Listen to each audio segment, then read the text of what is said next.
Hey everyone, तो unit 1 में अभी हम 3 छोटे-छोटे सवालों को देखेंगे जो कि 7 मार्क्स के पूछे जाते हैं, ठीक है? जिसमें पिजन होल प्रिंसिपल बहुत बार रिपीट होता है और उसके बाद काउंटेबल अनकाउंटेबल सेट क्या है, बस छोटा-सा डेफिनेशन है, वीडियो शॉर्ट ही रखूँगा, बस आप देख लेना, थोड़ा आइडिया लग जाएगा, आप डेफिनेशन लिख दोगे एग्जाम में। लेकिन एक बात ध्यान रखना, जो तीसरा है ना, मैंने खुद से डाला है। पहली बात, इक्विवेलेंस रिलेशन से प्रॉब्लम आते हैं तो आपको रिलेशन की प्रॉब्लम दे देते हैं, फिर उससे मतलब कोई स्टेटमेंट देते हैं, रिलेशन निकाल के बताना रहता है कि वो इक्विवेलेंस है कि नहीं, तो तीनों कंडीशन देते हैं। अच्छा, यहाँ पे ना एक डेरिवेशन में कराऊंगा, डेरिवेशन नहीं बोलते, बेसिकली एक प्रूफ है, ठीक है, इक्विवेलेंस रिलेशन में, जो कि 2 बार 23 के पेपर में रिपीट हुआ है, 2023 यानी दिसंबर के पेपर में रिपीट हुए हैं ये, ठीक है। तो हाई चांसेस है कि अपने पेपर में आ जाए, इसलिए बस मैंने इसको इंक्लूड करा है। तो बिना टाइम गंवाए चालू करते हैं अपना पहला क्वेश्चन को, ठीक है। Right the pigeon hole principle, right contrapositive of the implication, ठीक है, इम्प्लीकेशन है, ठीक है। If it is Sunday then it is holiday, ये भी 2 बार सेम ही सवाल रिपीट हुआ है। बाय द वे अभी हम प्रिंसिपल पिजन होल को देखेंगे, और ये जो टॉपिक है आपका तीसरा यूनिट से पूछा था कि Contra positive of the implication, ठीक है। इम्प्लीकेशन मतलब ये जो साइन है ना, इसका हमें कॉन्ट्रा पॉजिटिव बताना है। तो आपके पास एक स्टेटमेंट दे दिया है, ठीक है, कि इट इज संडे, अगर if it is Sunday then it is holiday, तो इसका भी हम देखेंगे। पहली बात समझते हैं पिजन होल प्रिंसिपल है क्या। तो ये अभी समझ में नहीं आएगी, मैं बताता हूँ पिजन होल प्रिंसिपल। यहाँ पे थोड़ा सा देख लो, लेट सपोज आपके पास ना आइटम की बात करें, आइटम या ऑब्जेक्ट की बात करें, लेट सपोज आपके पास ना टोटल 11 ऑब्जेक्ट है, ठीक है, 11 ऑब्जेक्ट है, और आपके पास बॉक्सेस जो है, ठीक है, बॉक्सेस बोले, बॉक्सेस या फिर कंटेनर बोले, ठीक है, बॉक्सेस बोले या कंटेनर बोले, वो 10 है। यानी कि आपके पास नंबर ऑफ जो ऑब्जेक्ट्स है, ऑब्जेक्ट्स आपके पास ज़्यादा है एज कम्पेयर टू जो बॉक्सेस से। तो होगा क्या, जैसे यहाँ पे मैं 10 ऑब्जेक्ट, सॉरी 10 अगर बॉक्स बना दो, ठीक है, 10 बॉक्स बना दो, 1 2 3 4 5 6 7 8 9 10 बॉक्सेस बना दो। तो अब इसमें होगा क्या, जब आप ऑब्जेक्ट्स को इसमें भरोगे तो एक ऑब्जेक्ट ऐसा होगा, मेरी बात ध्यान से सुनना, इसमें एक ऑब्जेक्ट ऐसा होगा, ठीक है, एक ऑब्जेक्ट ऐसा होगा किसी न किसी दूसरे बॉक्स में, यानी किसी न किसी और एक बॉक्स में रिपीट होगा। यानी कि अगर ऑब्जेक्ट्स ज़्यादा है बॉक्सेस के मुकाबले, then at least 1 box contain more than 1 object. तो आपके पास एक ऐसा बॉक्स जरूर आएगा, एक ऐसा कंटेनर जरूर आएगा जो एक से ज़्यादा बॉक्सेस को कंटेन करेगा। तो यहाँ पे मैं एक एक एलिमेंट को डाल दो इस तरीके से सभी में, तो 10 तो भर गए। अब 11 आप किसी में भी डाल सकते हो, किसी बॉक्स में भी डाल सकते हो, मतलब समझ में यहाँ पे डाल दूँ। तो ये कंडीशन होती है कि एटलीस्ट एक बॉक्स ऐसा होगा जो मोर देन 1 एलिमेंट को कंटेन करेगा। सिमिलरली लेट सपोज यहाँ पे 8 एलिमेंट है, ठीक है, 8 एलिमेंट है, या फिर 8 बुक्स है और उसको बुक्स सेल्स में रखना है, ठीक है, 7 बुक सेल्स में रखना है, 7 बुक सेल्स है, ठीक है, इसमें रखना है। तो ये आपके 7 बुक सेल्स हो गए, ठीक है, 1 2 3 4 5 6 और 7। अब इसमें क्या होगा, और लेट सपोज 8 एलिमेंट की जगह मैं 10 एलिमेंट रख दूँ या 10 बुक रख दूँ, और हमें 7 जो है बुक सेल्स में रखने हैं। तो यहाँ पे ये होगा ना कि इसमें कुछ कुछ तो भर दोगे, लेकिन एक बॉक्स ऐसा होगा जिसमें एक से ज़्यादा एलिमेंट कंटेन होंगे। आपको दिख रहा है ना, इसको जब भरोगे तो एक बॉक्स तो एटलीस्ट ऐसा होगा जिसमें मोर देन 1 ऑब्जेक्ट्स या मोर देन 1 एलिमेंट या मोर देन 1 बुक्स जो है ज़्यादा इसमें कंटेन करेंगे। ये होता है आपका पिजन होल प्रिंसिपल। अच्छा, पिजन किसको बोलते हैं तब, PIGEON, पिजन किसको बोलते हैं, जो हमारे ऑब्जेक्ट्स जो होते हैं ना, ऑब्जेक्ट या फिर एलिमेंट होते हैं, उसी को पिजन बोलते हैं। और पिजन होल किसको बोलते हैं, जो हमारा कंटेनर या बॉक्स होता है उसको पिजन होल बोलते हैं। बस यही होता है आपका पिजन होल प्रिंसिपल, ठीक है। इसलिए बस छोटा सा स्टेटमेंट था, तो ये सवाल इसमें लगा कर दे दिया था, जो कि यूनिट 3 का है। इसको भी देखेंगे, पहले परिभाषा देख ले। If m objects are placed in n boxes, ध्यान से देखो, ऑब्जेक्ट्स कितना हमारा m है और बॉक्सेस कितना है n है। तो हमारे पास देखो m ग्रेटर देन n है, यानी कि विथ बॉक्सेस जो है, सॉरी, जो ऑब्जेक्ट्स है वो ज़्यादा है, ऑब्जेक्ट्स ज़्यादा है किस बॉक्सेस से, तो number of objects are greater than number of boxes, बहुत बढ़िया। देन एटलीस्ट 1 बॉक्स, तो उसमें से कहीं ना कोई एक बॉक्स ऐसा होगा, then at least 1 box contain more than 1 objects. बात समझ गए ना, बहुत सिंपल डेफिनेशन है। इन अदर वर्ड्स भी लिख सकते हो कि अगर if objects are more than boxes, objects जो है बॉक्सेस से ज़्यादा होगा, इसका मतलब होगा कि repetition in any box is allowed. तो किसी न किसी एक बॉक्स में जो है आपका रिपीटिशन अलाउ हो सकता है भरते टाइम, ठीक है। तो ये यहाँ पे बोली जा रही है। एग्जाम्पल में देखो, सपोज कर लो 7 item placed in 6 container, then at least 1 container will contain more than 1 element. तो यहाँ पे देखो 6 बॉक्सेस या 6 कंटेनर है जिसमें 7 आइटम को भरना है, तो एक बॉक्सेस ऐसा होगा जो एक से ज़्यादा आइटम को कंटेन करेगा। ठीक है, तो यहाँ पे देखो, यहाँ पे सब में एक एक भरा और एक किसी को मैंने रैंडम किसी बॉक्स में भी डाल सकते हो, तो मैंने यहाँ पे डाल दिया। ये होता है आपका पिजन होल प्रिंसिपल।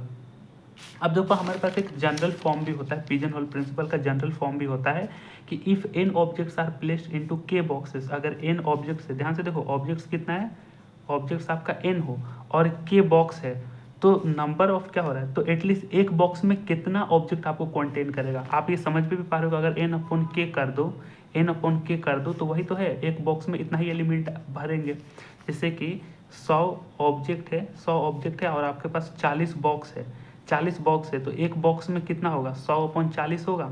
अब ठीक है, अब यहाँ पे देखो वही N box are placed in K boxes then at least one box will contain, यहाँ पे डबल एटलीस्ट हो गया तो एक का काट दो, कंटेन एन अपॉन के ऑब्जेक्ट्स। अच्छा, ये जो साइन है ना, इसको हम इसका मतलब क्या होता है, जो ये जो ब्रैकेट लगा है ना, इसका मतलब ये होता है ना कि कई बार हो गया वैल्यू आपकी दशमलव में आ जाएगी ना, तो उसका नेक्स्ट इंटीजर लेना है। लेट्स सपोज आपका 2.891 आ गया, जब आपने किसी नंबर से भाग दिया तो 2.891 आ गया, तो हमें 2 से अधिक नेक्स्ट इंटीजर वैल्यू को लेना है, यानी 3 वैल्यू को लेना है। ये ऑब्जेक्ट ये जो ब्रैकेट है ना, इसका मतलब ये होता है जैसे कि 2.0001 ही क्यों ना आ जाए, इसका आगे वाला इंटीजर क्या है, 3 वैल्यू होगा। जैसे कि 5.129, तो इसका आगे वाला इंटीजर 6 है, जैसे कि 6.00124।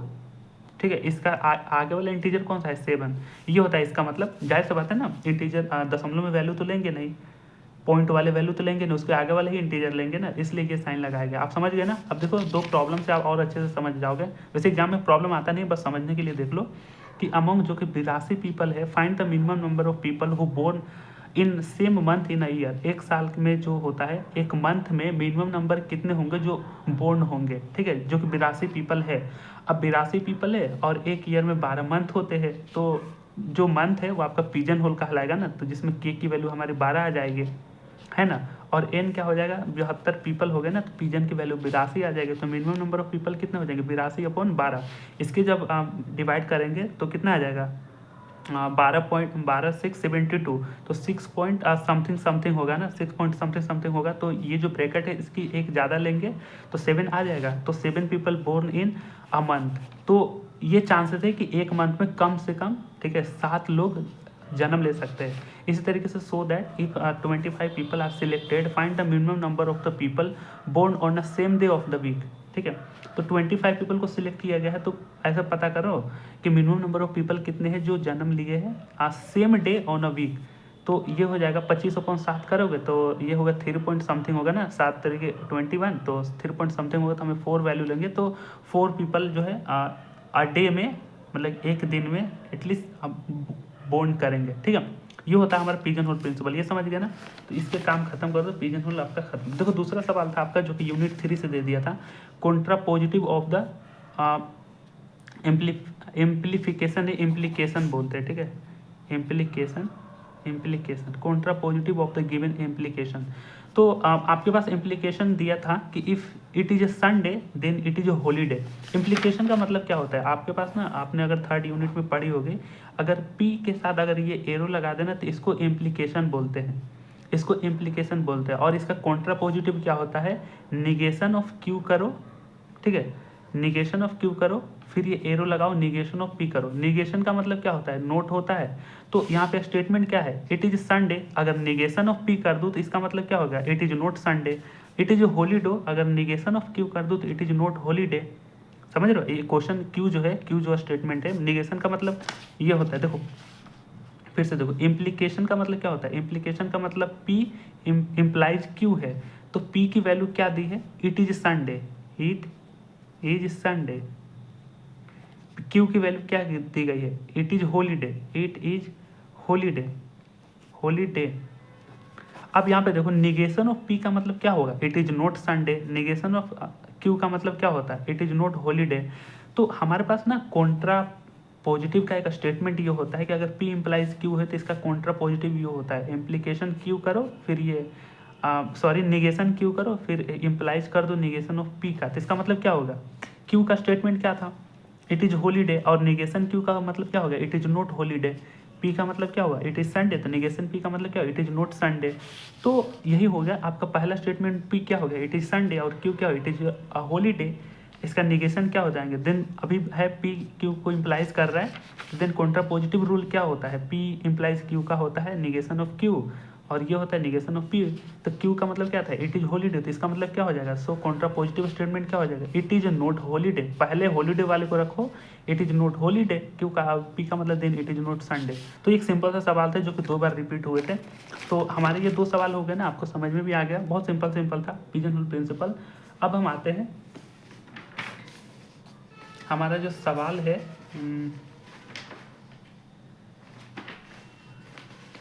ये रिफ्लेक्सिव रिलेशन में, सॉरी इक्विवेलेंस रिलेशन है क्या, तो ये जानते भी हो इक्विवेलेंस रिलेशन क्या है, बस शॉर्टकट में देख लो कि आ रिलेशन आर जो है एक सेट ए में set to be equivalence relation if the relation R is reflexive हो, सिमेट्रिक हो और ट्रांजिटिव हो, ठीक है। तो यहाँ पे रिफ्लेक्सिव का मतलब क्या हुआ कि रिलेशन जो R on set A is set to be reflexive जब x, x belongs to R हो for all x belongs to A. इसका मतलब क्या होगा, अगर रिलेशन ऐसा दे सेम एलिमेंट हो, सेम एलिमेंट, या फिर कि ए का रिलेशन ए के साथ हो, ऐसे भी लिखा जाता है, ए का रिलेशन ए के साथ हो तो उसको रिफ्लेक्सिव बोलते हैं। तो ये सारे रिफ्लेक्सिव है। सिमेट्रिक की बात करें, अगर रिलेशन आर एक सेट ए में ऐसा हो सिमेट्रिक, तब कहेंगे जब x का रिलेशन y के साथ हो तो y का भी रिलेशन x के साथ हो, for all x belongs to y, और y जो है बिलोंग्स टू ए करे। मतलब क्या हुआ कि अगर x y r में है, रिलेशन में है, तो वाई एक्स भी रिलेशन में होना चाहिए, फॉर ऑल जो एक्स वाई है एलिमेंट ए मतलब ए सेट से बिलोंग करें। एग्जाम्पल 1 2 है तो 2 1 भी होना चाहिए, 1 3 है तो 3 1 भी होना चाहिए, 2 5 है तो 5 2 है, 1 1 है तो 1 1 ऑलरेडी एग्जिस्ट है, 3 3 ऑलरेडी एग्जिस्ट है। तो ये दोनों आपके सिमेट्रिक हो गए। अब बात करें ट्रांजिटिव की बात करें तो x का रिलेशन y से हो और y का रिलेशन z से हो। देखो यहाँ पे 2 एलिमेंट की तुलना करेंगे, 3 एलिमेंट की। तो x का y से हो, y से z से हो, तो x z भी r से रिलेशन करना चाहिए। या फिर एक और फॉर्मूला होता है, अगर आ जाता है तो डिफिनीशन आपको ऐसे ही लिखने होंगे। अगर x y से रिलेट कर रहा है, y z से रिलेट कर रहा है, तो x z भी इससे रिलेट करना चाहिए, for all x y belongs to z, X Y Z belongs to A. तो एग्जाम्पल ऑफ इक्विवेलेंस रिलेशन आप एग्जाम्पल खुद से बना के भी दे सकते हो। ये तो सिंपल रहा, मतलब आप इक्विवेलेंस रिलेशन सिंपल है आप बोल सकते हो, ठीक है, ये आपको पता भी होगा, ये रहा, ठीक है। और ये प्रेडिक्टेबल क्वेश्चन है, ठीक है, मेरी हैंड राइटिंग थोड़ी गड़बड़ है, इसको इग्नोर करो। प्रेडिक्टेबल क्वेश्चन है कि हमारे पास दिसंबर 2025 में आए, ठीक है, उम्मीद है आ जाए। तो सो दैट एक रिलेशन ऐसा डिफाइन किया गया है, देखो यहाँ पे ए बी एक जो कार्टेशियन प्रोडक्ट है, जो उसका रिलेशन किया गया है सी और डी के साथ इस तरीके से, इफ़ एंड ओनली इफ, ध्यान से देखो ए और डी को जोड़ा गया है, यानी देखो इधर वाले एलिमेंट को जोड़ा गया है, ए और डी को जोड़ दिया है, देन बी और सी को जोड़ दिया है। तो बताओ कि ये इक्विवेलेंस है कि नहीं, और ये 2 बार रिपीट हुए तो हाईली रिकमेंड है, आप जरूर इसको देखो। तो रिलेशन क्या दिया है, ए बी इस तरीके से रिलेट है सी और डी से, ये जो ऑर्डर पेयर है इसका रिलेशन इस ऑर्डर पेयर से इस तरीके से है कि इस मलबे का मतलब इसका और इसका देखो सम कर दिया है, ए और डी का सम कर दो, फिर बी और सी का सम कर दो, तो ये दिया है। तो रिफ्लेक्सिव के केस में आप क्या मानो कि जाहिर सी बात है यहाँ पे ऑर्डर पेयर है, तो हमें रिफ्लेक्सिव के केस में ए और बी जो बिलोंग करेंगे ए क्रॉस ए से, ठीक है ना।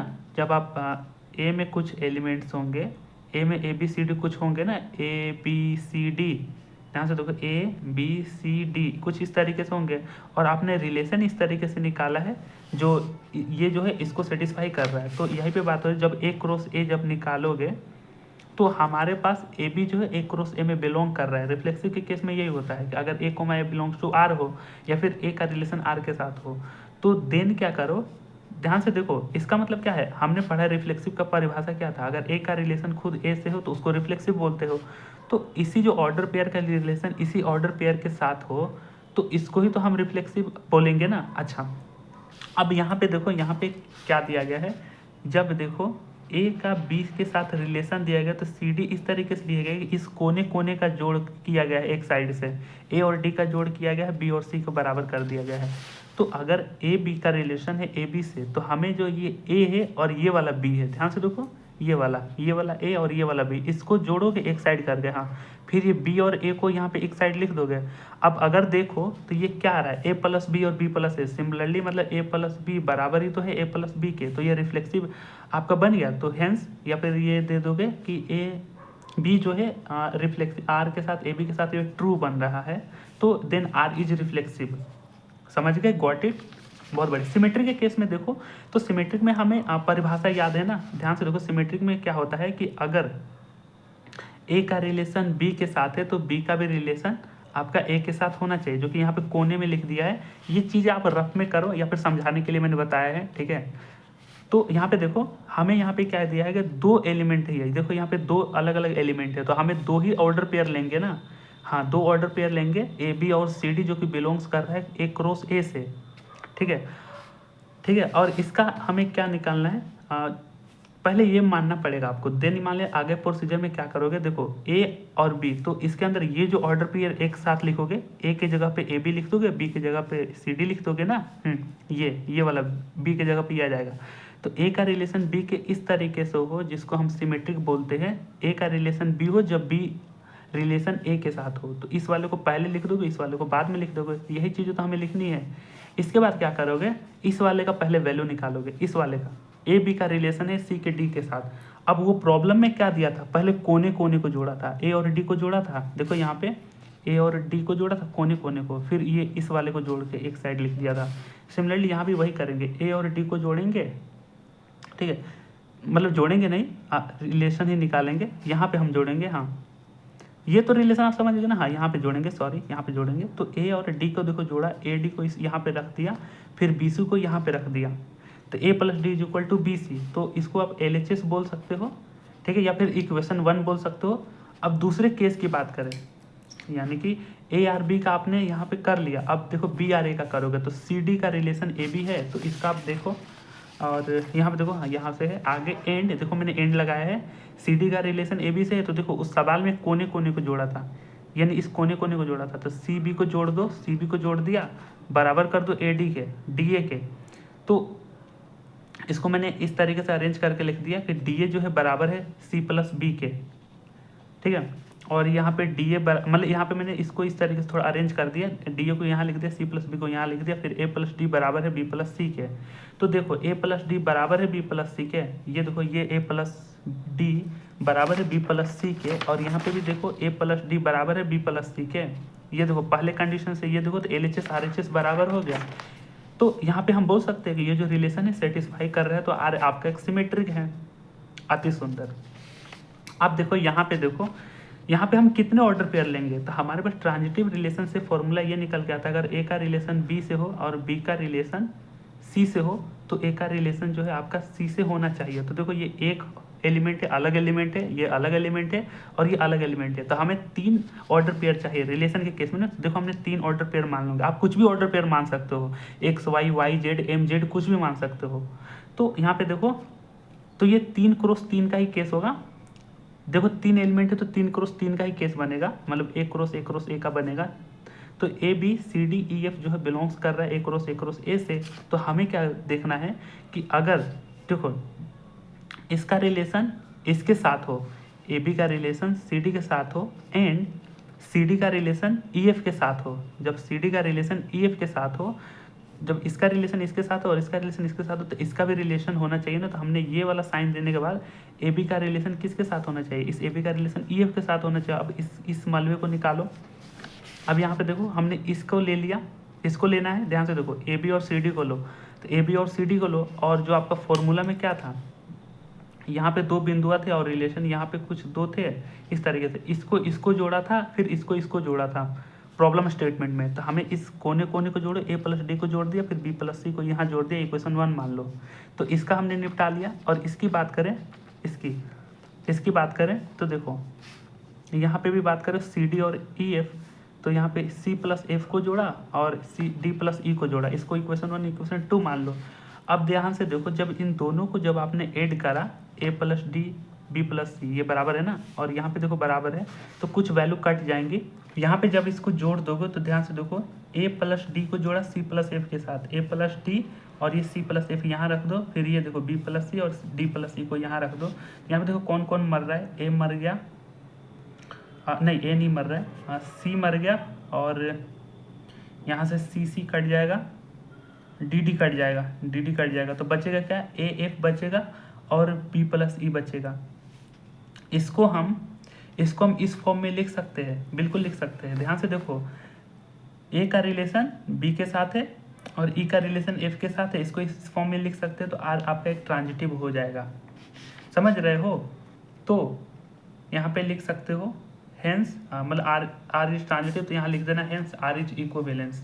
तो ये प्रॉब्लम भी आपका हो गया, ठीक है। इस स्टेप को एक दो बार आप लिख के प्रैक्टिस कर लेना, ठीक है। तो ये बढ़िया सवाल था, आने की चांसेस थी। अब हम देखते हैं एक नॉर्मल सा सवाल है आपका। अगला सवाल है तीसरा आपका है, काउंटेबल और अनकाउंटेबल सेट क्या है ये बता दो, ठीक है। ठीक है, अगर मैं काउंटेबल सेट की डेफिनेशन पढ़ूँ तो काउंटेबल सेट है क्या? अगर देखो if a set A is finite then it is always called countable. अगर एक ऐसा सेट हो जो फाइनाइट हो, फाइनाइट का मतलब समझते हो ना, जो सेट के अंदर जो आपका एलिमेंट कंटेन करेंगे वो एक फाइनाइट होगा, तो अगर वो फाइनाइट है तो उसको तो हम ऑलवेज काउंटेबल बोलेंगे। लेकिन ध्यान से सुनना, जो काउंटेबली इनफाइनाइट भी होते हैं ना, जो इनफाइनाइट भी जाते हैं ना, इनफाइनाइट, उसको भी हम काउंटेबल काउंट करते हैं। But if the set A is infinite हो, अगर आपका यही सेट जो है आपका इनफाइनाइट बन जाए, then A is said to be countable. उसको भी काउंटेबल तब कहेंगे if element can be put in one one correspond, यानी जो वन वन ऑन टू जो हम फंक्शन में पढ़ते थे, तो उसके जो भी एलिमेंट है वन वन कॉरेस्पॉन्डिंग हो with the set of natural number. मतलब ध्यान से देखो, अगर जो ए है इसके अंदर इन्फानाइट सेट हो, इसके अंदर इन्फानाइट सेट हो, ठीक है, तो इसका वन वन कॉरेस्पॉन्ड होना चाहिए नेचुरल नंबर के सेट के साथ। नेचुरल नंबर के सेट के साथ अगर वन वन कॉरेस्पॉन्डिंग आता है नेचुरल नंबर सेट के साथ, तो उस इन्फानाइट सेट को हम काउंटेबल सेट बोलेंगे। बात समझ में आई? उस इन्फानाइट सेट को हम काउंटेबल सेट बोलेंगे। तो एक ऐसा सेट ए इज इन्फानाइट हो, then A is said to be countable if the elements can be put in one one correspond, यानी कि one one onto mapping हो with the set N natural number के साथ। तो ये एक दूसरा डेफिनेशन ध्यान में रखना। पहला तो ये है कि अगर फाइनाइट सेट है तो ऑलवेज काउंटेबल है ही। दूसरे केस में यह है कि अगर कोई इनफाइनाइट सेट मिल जाए तो अगर उसका one one corresponding natural number के साथ हो तो उसको भी काउंटेबल सेट बोलते हो। तो ये एक प्योर डेफिनेशन है, आप इसको याद कर लेना, ठीक है। सो अ काउंटेबल सेट में भी फाइनाइट और काउंटेबली इनफाइनाइट। तो काउंटेबल सेट को आप फाइनाइट हो तो काउंटेबल सेट तो बोलते हो, जब कोई फाइनाइट हो तो ऑलवेज काउंटेबल सेट होगा, वो तो ट्रू है। लेकिन अगर वो काउंटेबली इनफाइनाइट है ना, तो उसको भी काउंटेबल में बोला जा सकता है। लेकिन एक कंडीशन कब है? जब उसका one one corresponding natural number के एलिमेंट के साथ हो। Got it? ये डेफिनेशन लिख देना।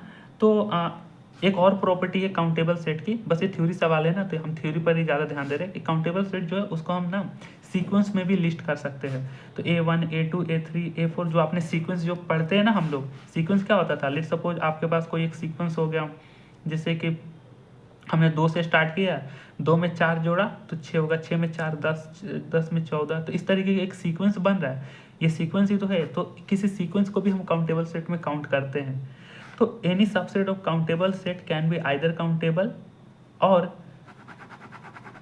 Countably infinite. ये काउंटेबली इन्फिनाइट मतलब ये अगला पॉइंट क्या बोल रहा है कि अगर कोई काउंटेबल सेट जो है, ठीक है, अगर कोई काउंटेबल सेट है, अगर इसका सबसेट निकालोगे तो ये काउंटेबल भी हो सकता है और इन्फिनाइटली काउंटेबल भी हो सकता है, काउंटेबली इन्फिनाइट भी हो सकता है। ऐसा क्यों? क्योंकि अगर कोई क्योंकि देखो काउंटेबल के अंदर इन्फिनाइट अगर सेट हो, अगर उसका one one corresponding natural number के साथ हो तो वो तो काउंटेबल है ही। अगर उसका भी सेट निकालोगे, सबसेट निकालोगे, इसका वन वन जो कि इन्फिनाइट सेट का अगर सबसेट निकालोगे तो वो भी आपका एक काउंटेबल सेट हो सकता है। इसका मतलब ये हो रहा है, ठीक है। तो ये डेफिनेशन आप देख लेना, बहुत आसान है, ठीक है। यहाँ पे देख लो, कुछ एग्जांपल देना होगा आपको काउंटेबल सेट का। तो set of all natural numbers, ध्यान से देखो, खुद स्वयं नेचुरल नंबर ही आपका एक काउंटेबल सेट कहलाया जाएगा, जो कि काउंटेबली इन्फिनाइट है, तो ये काउंटेबल सेट कहलाया जाएगा। बात करें इंटीजर के भी तो -1 -2 -1 0 1 2, ठीक है, इसका नेचुरल नंबर के साथ 1 1 कॉरेस्पॉन्ड है, तो ये जो है आपका एक इंटीजर भी काउंटेबल सेट है। उसके बाद कुछ रेशनल नंबर की भी बात करो, पी और क्यू, इस तरीके से कि पी क्यू जो है बिलोंग्स टू जेड कर रहा है, इंटीजर है, जहाँ पे क्यू बराबर नहीं 0, तो ये भी आपका एक काउंटेबल सेट है। लेकिन अगर ये सेट बोलूँ तो ये सारे आपके इन्फिनाइट सेट है, ये इन्फिनाइट सेट है। काउंटेबल कब कर रहे हैं? जब उसका 1 1 कॉरेस्पॉन्डिंग हो रहे हैं नेचुरल नंबर के साथ। फिलहाल के लिए भी 1 1 1 2 रहने देते, बस वो डिफिनीशन में याद रखना, ठीक है। अगर अगला एग्जांपल है कि कोई फाइनाइट सेट है तो वो तो ऑलरेडी काउंटेबल है ही। अब बात करते हैं अनकाउंटेबल सेट की। तो जो काउंटेबल नहीं है तो वो अनकाउंटेबल है, तो इसका परिभाषा उल्टा लिख देना, a set is said to be uncountable if its element can not be put into 1 to 1 या 1 1 कॉरेस्पॉन्ड या 1 1 मैपिंग जो आप पढ़े थे, मतलब फंक्शन में हम पढ़ते हैं, तो 1 1 correspond with the set of natural number. तो नेचुरल नंबर के सेट के साथ अगर उसका 1 1 कॉरेस्पॉन्ड्स नहीं होता है तो उसको अनकाउंटेबल सेट बोलते हैं। वही परिभाषा उल्टा लिख देना। इसका मतलब क्या हुआ, N uncountable set can not be listed completely. उसको हम कभी भी कंप्लीटली नहीं लिखते हैं अनकाउंटेबल सेट को, ठीक है ना। In other words a set is not countable then it is uncountable. ये लिख दोगे ना, बहुत बढ़िया। आगे थोड़ा सा एग्जाम्पल भी हमें ध्यान में रखना होगा। ये अनकाउंटेबल है, अनकाउंटेबल सेट का एग्जाम्पल क्या होगा, जिससे रियल नंबर हो गया, power set of natural number हो गया, points on a line segment, कोई भी लाइन सेगमेंट का कोई पॉइंट हो गया वो आपका एक अनकाउंटेबल सेट है, कॉम्प्लेक्स नंबर हो गया वो आपका एक अनकाउंटेबल सेट है। तो ये हो गया ना। उसके बाद देखो काउंटेबल अनकाउंटेबल सेट में कुछ अंतर पूछ दे तो देखो यही चीज़ मैंने लिखी थी कि a subset of countable set can be countable और अनकाउंटेबल। ये अन है, ठीक है। A subset of uncountable set, अगर हमने कोई एक अनकाउंटेबल सेट ले लिया, जैसे रियल नंबर हमने कोई ले लिया, ठीक है, अगर उसका सबसेट निकालोगे तो वो आपका काउंटेबल हो सकता है और अनकाउंटेबल भी हो सकता है, ठीक है, ये पॉसिबल है। लेकिन अगर कोई काउंटेबल सेट है, ठीक है, अगर कोई काउंटेबल सेट है, अगर उसका सबसेट निकालोगे तो वो भी काउंटेबल होगा, और वो काउंटेबल इन्फिनाइटली भी हो सकता है, क्योंकि हमने परिभाषा पढ़ी थी ना। जैसे कि इस लाइन का मतलब समझो जो मैंने बताया था यहाँ पे, ये जो है अगर कोई काउंटेबल सेट है, ये रहा, अगर कोई सबसेट है काउंटेबल सेट का, कैन बी आइदर काउंटेबल और काउंटेबली इन्फिनाइट। मतलब ध्यान से देखो, अगर कोई नेचुरल नंबर है, नेचुरल नंबर 1 2 3 4 से लेकर इस तरीके से, अगर मैं इस तरीके से इवन नंबर का ले लूँ, सबसेट इसका इवन नंबर कंटेन कर रहा है ना, तो ये भी आपका काउंटेबली इन्फिनाइट है। तो यही बोला जा रहा है कि subset of countable set countable भी हो सकता है, यानी फाइनाइट हो सकता है, और काउंटेबली इन्फिनाइट भी हो सकता है। लेकिन अगर सबसेट ऑफ अनकाउंटेबल सेट की बात करें तो कैन भी काउंटेबल और अनकाउंटेबल होगा। उसके बाद बात करें, in uncountable set can not be fully enumerated in a sequence. मतलब ध्यान से देखो, हमने काउंटेबल सेट को सीक्वेंस में बदल सकते हैं। जो हमारा काउंटेबल सेट है ना, उसको सीक्वेंस में बदल सकते हैं। Accountable set can also be listed in sequence, लेकिन अनकाउंटेबल सेट को आप इनुमरेट मतलब सीक्वेंस में नहीं लिख सकते हैं। तो ये कुछ अंतर भी थी काउंटेबल इनकाउंटेबल की, और कुछ बढ़िया से डिफिनेशन थे, इसको बस ध्यान में रखना, और एग्जाम्पल 4-5 ध्यान में रखना ताकि आप पेपर में भी लिख पाओ, ज़्यादा स्पेसेस को भी ऑक्यूपाई कर पाओगे। तो ये हो गया हमारा तीसरा नोट्स। आई होप आपको समझ में आ गया होगा ना। Thanks for watching, we will meet in next one, bye.